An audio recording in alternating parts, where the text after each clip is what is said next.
नमस्कार दोस्तों, मैं विजय रामपुरिया जैन लॉ कॉलेज बीकानेर से शराफत अली जो कि एक शिक्षक के पद पर कार्यरत हूँ। वर्तमान में हम सब लोग बड़ी भली भांति जानते हैं कोविड-19 जो कि एक विश्व स्तरीय महामारी फैली हुई है, जिसके कारण से हमारे सामाजिक, दैनिक और जो अध्यापन से जुड़े हुए कार्य हैं उसमें कहीं न कहीं व्यवधान आ रहे हैं। इसी के विकल्प के रूप में भारत सरकार, राज्य सरकारें, बार कौंसिल ऑफ इंडिया, हमारे राज्य की बार कौंसिल ने समय समय पर यह निर्देश कॉलेज एजुकेशन को दे रहा है कि वो कुछ विधि के शिक्षक के रूप में या जो कोई अच्छे विद्यार्थी है उनको भी यह निर्देशित किया जा रहा है कि वो कुछ विधि से जुड़े हुए, विधि के पाठ्यक्रम से जुड़े हुए, विधि के सिलेबस से जुड़े हुए कुछ छोटे छोटे वीडियो बनाएं, जिससे कि विशेष रूप से विधि के विद्यार्थियों को लाभ मिल सके। इसी क्रम में मैं आज एक छोटा संक्षिप्त वीडियो बनाने जा रहा हूँ, संभवतः विधि के विद्यार्थियों के लिए लाभदायक होगा। मैं जो टॉपिक ले रहा हूँ वो टॉपिक इंडियन ट्रस्ट एक्ट 1882 भारतीय न्यास अधिनियम 1882 से ले रहा हूँ। जो मेरा टॉपिक है आज वो है इंडियन ट्रस्ट एक्ट के सेक्शन 4 to 10, धारा 4 से लेकर 10 तक है। इससे पहले मैं यहाँ ये बताना चाहूँगा कि ये 4 से 10 जो सेक्शन है वो किससे रिलेटेड है। वो रिलेटेड है क्रिएशन ऑफ ट्रस्ट अर्थात न्यास का सर्जन। न्यास का सर्जन क्या है यह समझने की हम अभी समझने जा रहे हैं। सामान्य अर्थों में पहले सर्जन शब्द जो है उसको समझने का प्रयास करते हैं। सर्जन से अर्थ है किसी भी वस्तु की उत्पत्ति या उसका उद्भव।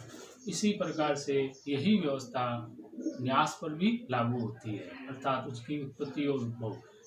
इसका अर्थ यह है हम विधि के विद्यार्थी हम हैं तो हम इस बात को भली भांति जानते हैं कि विभिन्न प्रकार के जो न्यास होते हैं वो विभिन्न प्रकार की रीतियों से गठित किए जाते हैं, लेकिन अत्यंत आवश्यक बात ये समझनी है, महत्वपूर्ण बात ये समझनी है कि न्यास की प्रकृति किसी भी प्रकार की हो, उसका किसी भी रीति से उसका गठन क्यों ना किया गया हो, लेकिन उसमें भारतीय न्यास अधिनियम में कुछ विधिक औपचारिकताएं बताई गई है, उसको पालना करनी आवश्यक होती है। यदि इसकी पालना ना की जाए तो न्यास का सर्जन या जो गठन किया जा रहा है या किया जाता है उसको शून्य घोषित किया जाता है।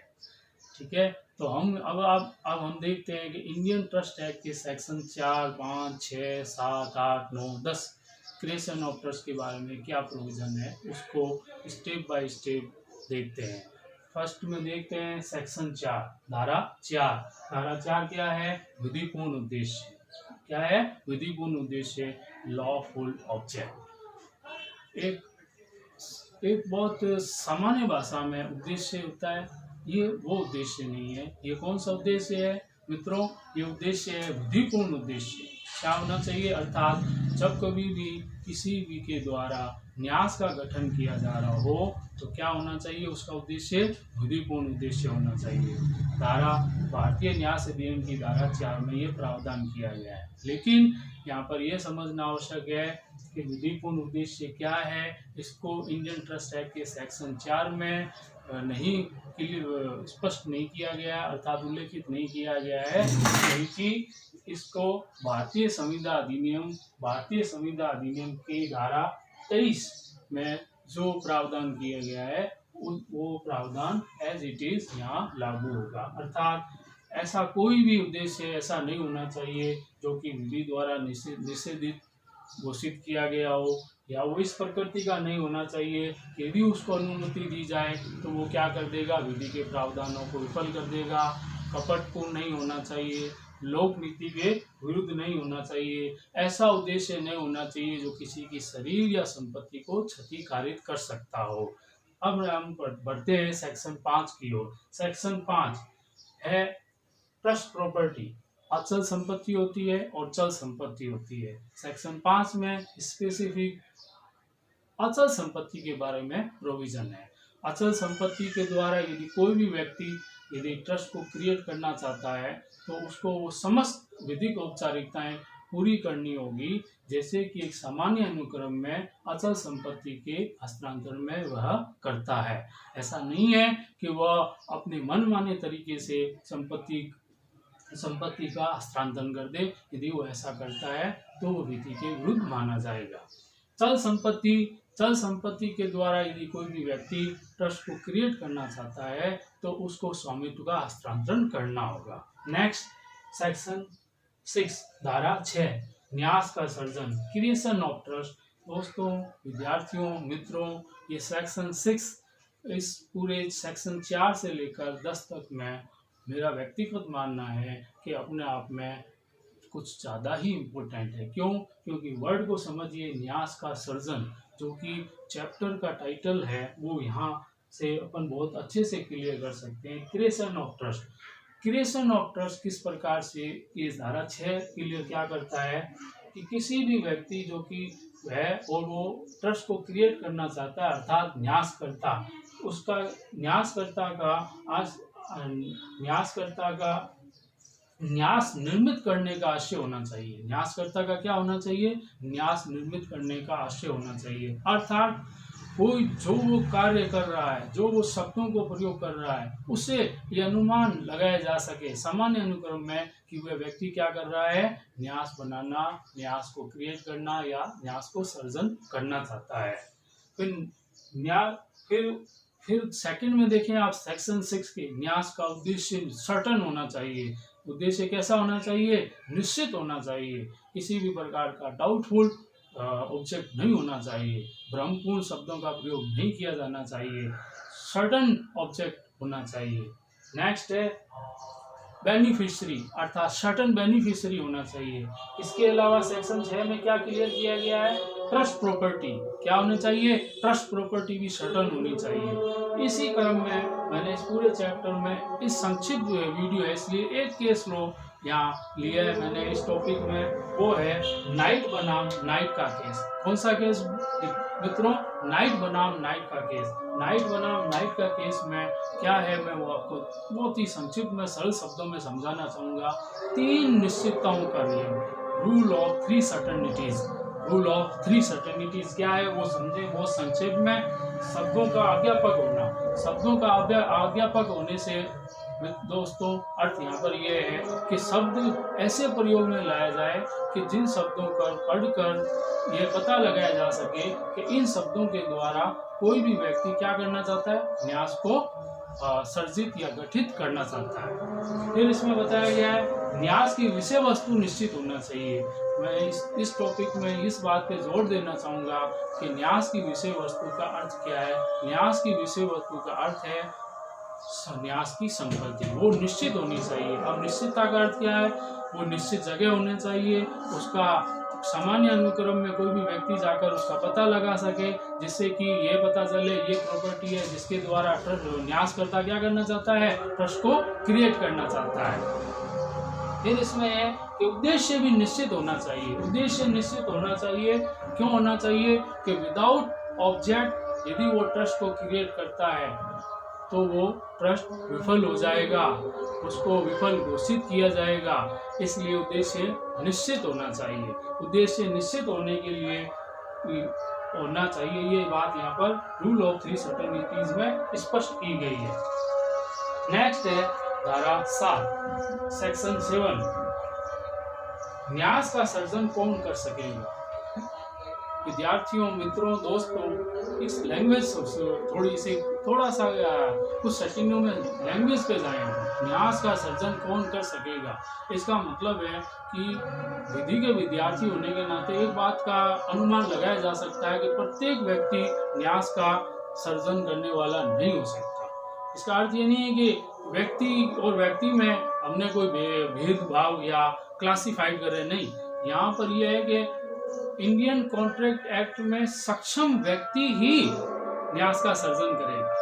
इंडियन कॉन्ट्रैक्ट एक्ट के सेक्शन 11 में जो सक्षमता परिभाषित की गई है, वो सक्षमता यहाँ पर सेक्शन 7 में इंडियन ट्रस्ट एक्ट के सेक्शन 7 में अप्लाई की गई है। सक्षम व्यक्ति कौन है? जो संविदा अधिनियम की धारा 11 में बताया गया है, अर्थात वो वयस्क होना चाहिए, स्वस्थ होना चाहिए, विकर्षित नहीं होना चाहिए, पागल नहीं होना चाहिए, आदि आदि। अब यहाँ पर एक प्रश्न महत्वपूर्ण मैं इस वीडियो में शामिल करना चाहूंगा, क्या अवयस्क के द्वारा न्यास का गठन किया जा सकता है, अर्थात वो न्यासकर्ता बन सकता है? तो सामान्य अर्थ में इसका बहुत ही सरल आंसर ये है कि अवयस्क के द्वारा न्यास का गठन नहीं किया जा सकता, लेकिन यदि वो न्यायालय में जाता है, इस बात की वहां पर प्रार्थना पत्र देता है कि मैं मेरी व्यक्तिगत संपत्ति के द्वारा न्यास गठन करना चाहता हूं, और न्यायालय संतुष्ट होता है कि हाँ उसके पास में संपत्ति है, उसके व्यक्तिगत कार्यों के अलावा उसके पास संपत्ति है, तो न्यायालय चाहे तो उसको अनुमति देगा। तब ऐसी स्थिति में अवयस्क भी क्या कर सकता है, न्यास का सर्जन कर सकेगा, अन्यथा नहीं। अब नेक्स्ट सेक्शन 8 धारा 8 न्यास की विषय वस्तु। फिर वही बात कि न्यास की विषय वस्तु का अर्थ क्या है, पीछे भी मैंने बताया, रिपीट हो रही है ये बात। संपत्ति, हाँ यहाँ एक इम्पोर्टेंट बात मैं बताना चाहूंगा दोस्तों, विद्यार्थियों, मित्रों, कि संपत्ति हस्तांतरण योग्य होनी चाहिए। संपत्ति क्या होनी चाहिए, हस्तांतरण योग्य होना चाहिए, अर्थात ए से बी को हस्तांतरित होनी चाहिए, ट्रांसफर होनी चाहिए। यदि प्रॉपर्टी ट्रांसफरेबल नहीं है तो ये निश्चित मानिए कि ऐसी संपत्ति जो ट्रांसफरेबल नहीं है उसके द्वारा ट्रस्ट को क्रिएट नहीं किया जा सकता। तो संपत्ति हस्तांतरण योग्य होनी चाहिए सर्जन के लिए, न्यास के सर्जन के लिए। नेक्स्ट सेक्शन 9 हितग्राही कौन हो सकेगा। हितग्राही कौन हो सकेगा, अर्थात बेनिफिशियरी कौन हो सकेगा। इसका बहुत सरल अर्थों में समझिए, संपत्ति धारण करने में समर्थ प्रत्येक व्यक्ति, क्या संपत्ति धारण करने में समर्थ प्रत्येक व्यक्ति हितग्राही हो सकता है। इसका अर्थ है जो संपत्ति को धारण करने में सक्षम है वो व्यक्ति हितग्राही हो सकता है। यहाँ पर एक फिर महत्वपूर्ण बात है दोस्तों कि क्या अवयस्क जो कि संविदा करने में सक्षम नहीं है, क्या जो अवयस्क संविदा करने में सक्षम नहीं है, क्या वो यहाँ पर संपत्ति धारण करने में सक्षम माना जाएगा या समर्थ माना जाएगा? तो इसका जवाब है कि इंडियन कॉन्ट्रैक्ट एक्ट के तहत तो वो सक्षम नहीं है, लेकिन वो एक बहुत ही मुख्य बात यहाँ पर समझने लायक है कि वो संपत्ति के लिए हस्तांतरित बन सकता है। क्या बन सकता है, संपत्ति के लिए हस्तांतरित बन सकता है, इसलिए वो हितग्राही बन सकता है। हस्तांतरित की योग्यता, हस्तांतरित बन सकता है इसलिए वो हितग्राही भी बन सकता है। इट मीन्स कि माइनर बेनिफिशियरी हो सकता है। नेक्स्ट और लास्ट धारा 10 न्यासदारी कौन हो सकेगा, अर्थात कि न्यासदारी किसी ट्रस्ट में कोई ऑथर ऑफ द ट्रस्ट है, अर्थात न्यास करता है, वो जो न्यास को गठन करने वाले को हम न्यासकर्ता कहते हैं, वो न्यासदारी नियुक्त करना चाहता है। तो कौन व्यक्ति न्यासदारी हो सकता है? तो सरल सामान्य शब्दों में ये आंसर है कि प्रत्येक वह व्यक्ति जो संपत्ति को धारण करने में समर्थ है वो व्यक्ति न्यासी बन सकता है। फिर यहाँ महत्वपूर्ण बिंदु हम इस वीडियो में लेना चाहेंगे विधिक विद्यार्थी होने के नाते, क्या अवयस्क न्यासदारी बन सकता है? तो जहाँ कहीं पर भी विवेक से निर्णय लेना है वहाँ पर इंडियन कॉन्ट्रैक्ट एक्ट का सेक्शन एप्लीकेबल है, अर्थात कि सक्षम व्यक्ति ही क्या बन सकता है, न्यासी बन सकता है। विवेक, जहाँ पर विवेक का प्रयोग नहीं करना है वहाँ सक्षमता लागू नहीं होगी, जहाँ पर विवेक का प्रयोग करना है वहाँ पर इंडियन कॉन्ट्रैक्ट एक्ट का सेक्शन 11 लागू होगा। इस प्रकार से हमने देखा कि creation of trust Indian trust act के सेक्शन 4 से लेकर 10 तक कुछ औपचारिकताएं बताता है। धारा 4 में विधिपूर्ण उद्देश्य क्या ये बताया गया, धारा 5 में संपत्ति के बारे में बताया गया, धारा 6 में न्यास का सर्जन बताया गया, जहाँ पर हमने एक केस लॉ भी लिया। पूरे टॉपिक में केस लॉ ही हम ले पाए क्योंकि संक्षिप्त में बात करनी है नाइट बनाम नाइट का, उसमें रूल ऑफ 3 सर्टेनिटीज के बारे में बात की गई। फिर सेक्शन 7 न्यास का सर्जन कौन कर सकेगा इसके बारे में बात करी। सेक्शन 8 में न्यास की विषय वस्तु अर्थात प्रॉपर्टी, फिर सेक्शन 9 में हितग्राही कौन हो सकेगा और सेक्शन 10 में न्यासदारी कौन हो सकेगा। तो इस प्रकार मैं ये उम्मीद करता हूँ कि जो मेरे द्वारा एक छोटा सा प्रयास है एक विधि के विद्यार्थियों के लिए शायद विधि के विद्यार्थियों को लाभ पहुँचाएगा। धन्यवाद, थैंक यू।